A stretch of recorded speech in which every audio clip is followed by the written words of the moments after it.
Today I'm going to show you how I'm making the acoustic panels that I am going to put in my recording space here. These are the materials that I use from everything that I list in the description. They will make 2 frames. You may need more, so adjust as necessary.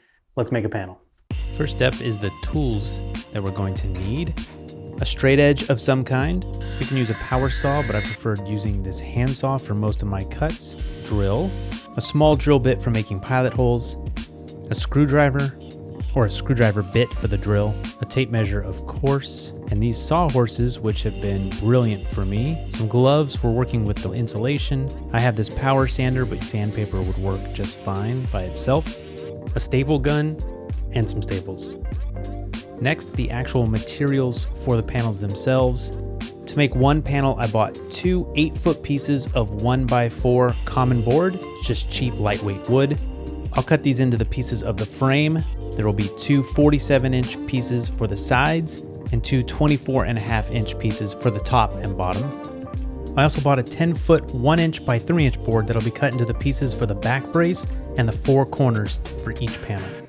For the backing, I used some breathable weed barrier fabric, a box of number 6 deck and fence screws that are 1 5/8 inch long, Roxol or rock wool safe and sound insulation. These are 2 feet by 4 feet bats, 8 come in 1 pack. And to cover the panels, I used burlap from a local fabric shop, and I just bought enough to make several panels. And you can see it's very breathable, allowing the sound to travel right through and into the insulation.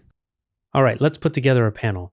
I'll start by creating the basic frame. Take one of the 8-foot 1x4s and measure out to 47 inches and make a mark.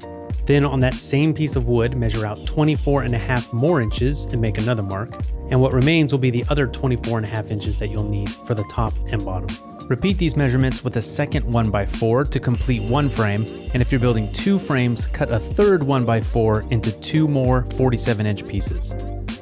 Take the 10-foot 1x3 and mark off 23 inches twice to make 2 back pieces. Then make marks every 9 inches to give you enough corner pieces to make 2 frames.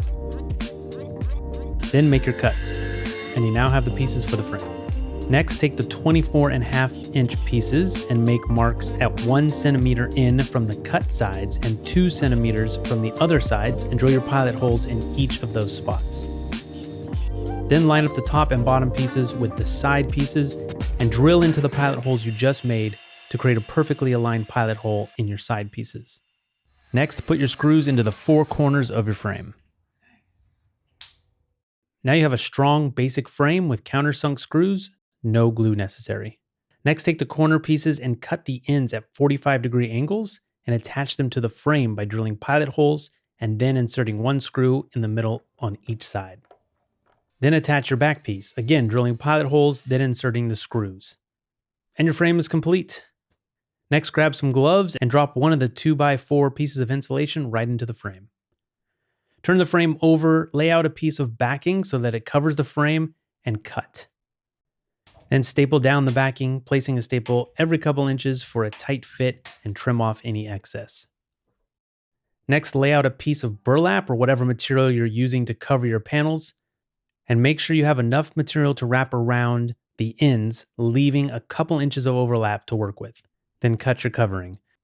To attach the covering, start at one of the ends of your panel, overlap the first side, and staple in the middle and each corner. Go to the opposite side, pull tight, and do the same. Then go to either side of your panel and repeat the same process, always remembering to pull tight as you staple.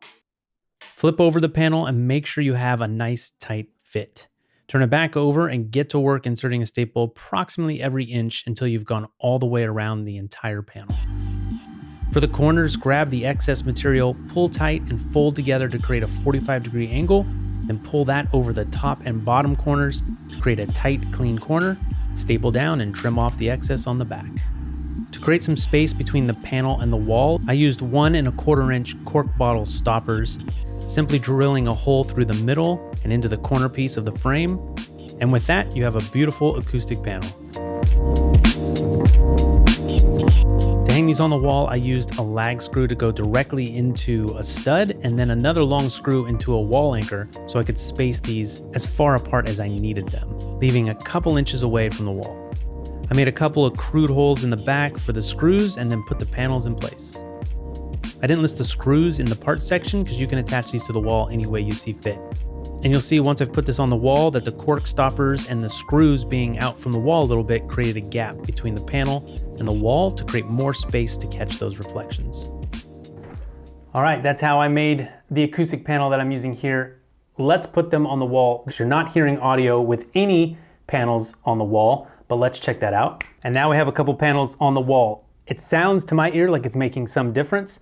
That's because there's panels right here in front of me. So that should definitely help. And the rest of this space still needs to be treated, which means a lot more work for me. But if you have any questions left over, everything's in the description. Definitely see the post on my website where I wrote up the entire process, and ask your questions in the comments.